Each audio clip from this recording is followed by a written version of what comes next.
Depuis 130 ans, le Theologicum, la faculté de théologie de l'Institut catholique de Paris, forme des prêtres, des religieux, des religieuses et des laïcs. Marianne, une étudiante parmi le millier que compte la faculté, est en 5e année de théologie. On va en cours d'anthropologie chrétienne, enfin, il faut attendre la 5e année, de Brigitte Cholby, c'est un cours très intéressant. Donc je vais retrouver mes collègues de travail. Alors Renaud, qui est séminariste pour le diocèse de Tours, frère Norbert, qui vient de Monday, l'abbaye de Monday, là, qui est exilé sur Paris. Oui. Voilà. Et Benoît, qui est pour le séminariste pour le diocèse de Verdun. Et voilà. Et des fois, nous faisons une petite pause au bar du séminaire, mais là, on n'a pas le temps. On n'a pas le temps. Pour moi, c'est une découverte de l'Église, de ses futurs pasteurs, des religieux et religieuses qui viennent du monde entier d'ailleurs, donc c'est très international. Et je ne m'y attendais pas vraiment, mais en fait, c'est vraiment une expérience d'Église pour moi, une ouverture à des personnes que habituellement je ne rencontre pas forcément ou de loin. Moi, ce que je trouve intéressant, c'est qu'on puisse tous à la même source, tous les mêmes cours, mais après, on aura des vies différentes, des engagements différents, et je trouve ça extrêmement riche de pouvoir puiser à la même source, et puis ensuite en faire ou s'en servir de manière différente. Avec 40% d'étudiants étrangers, 60 nationalités, le Theologicum est un lieu où s'expérimentent et s'expriment différentes manières de parler de Dieu. Dans un public comme ce que vous avez vu, qui est tellement divers, divers des continents, diversité en âge, on voit qu'il y a vraiment une confrontation, ou du moins, plutôt, disons-le sous le mode plutôt du dialogue, et de la rencontre aussi, et du déplacement que ça peut opérer chez chacun. Je pense que ça, c'est l'acte théologique en tant que tel. Il faut à la fois assurer une cohérence du propos, tenir quelque chose qui tienne dans l'ensemble, qui soit un geste, et en même temps, il faut assurer l'ouverture à l'autre, ce que justement j'appelais en fin de cours le consensus différencié, la capacité à voir l'accord dans lequel on peut être, tout en étant dans des différences réelles qui s'expriment par des cultures différentes, des approches différentes, des traditions ecclésiales différentes. Des étudiants aux cultures différentes avec des parcours qui leur sont propres.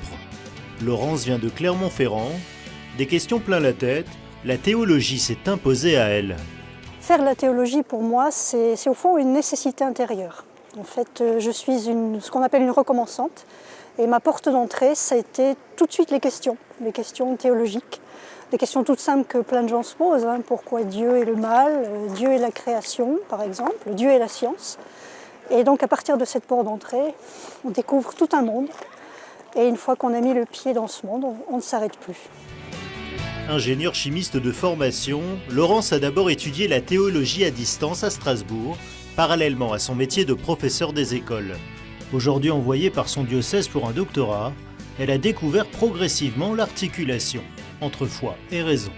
Ce qui a été le plus difficile, en tout cas au départ, c'est d'accepter, de comprendre que toutes les images qu'on a dans la catéchèse, dans le catéchisme, parce qu'en fait moi je n'avais eu que du catéchisme, eh bien ça n'a rien à voir finalement avec l'intelligence de la foi. Et donc il y a des images, il y a des préconceptions dont on doit se défaire, et en fait c'est très décapant au départ. Dans une des bibliothèques de l'Institut catholique de Paris, Aude, étudiante en master, est en plein travail de recherche.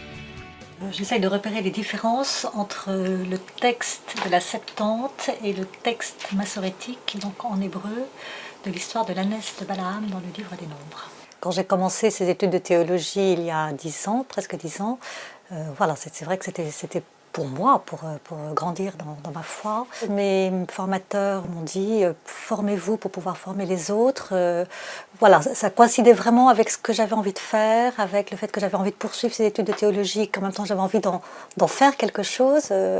Et ça m'a donné l'occasion d'approfondir pour me mettre au service de l'Église et pouvoir transmettre à mon tour. Ce qui me marque le plus, c'est lié aux études bibliques, au fait que je sois en écriture sainte. C'est de comprendre à quel point Dieu livre sa parole aux hommes. Il leur fait confiance à un point inouï, et ça, c'est vraiment quelque chose que j'ai découvert et qui me remplit à la fois d'admiration et de reconnaissance. Regroupant en son sein 12 spécialités dans les différents domaines théologiques comme l'écriture sainte ou l'œcuménisme, le Theologicum est la plus importante faculté de théologie francophone au monde. Réfléchir sur la foi catholique, en rendre compte dans le monde contemporain, un enjeu de taille à portée de chacun, comme le rappelle le père Jean-Louis Soulty, le doyen du Theologicum. La réflexion théologique a pour fonction de façonner l'être chrétien. C'est pourquoi aujourd'hui, faire de la théologie n'est pas destiné seulement à un public restreint ou à une élite. Faire de la théologie, c'est fait pour tout chrétien qui veut s'interroger à la lumière de la tradition et des Écritures sur ce qu'il en est de l'être chrétien fondamental, de sa responsabilité, de la responsabilité de l'Église et de sa proposition chrétienne fondamentale qui est l'Évangile à vivre aujourd'hui. C'est un grand service rendu à notre Église de France, aussi à travers la formation que ça rend possible pour des prêtres étrangers venus d'autres pays ou des religieux et des religieuses, parce que ça contribue aussi au rayonnement de la France, mais aussi la théologie se trouve enrichie par l'apport de toutes ces personnes d'autres pays. Donc voilà, l'Institut catholique de Paris a un rôle tout à fait important dans notre Église de France. Penser la foi chrétienne, la mettre en dialogue avec les autres savoirs pour une meilleure compréhension du monde, c'est le service que le Theologicum de l'Institut catholique de Paris rend à l'Église depuis près d'un siècle et demi.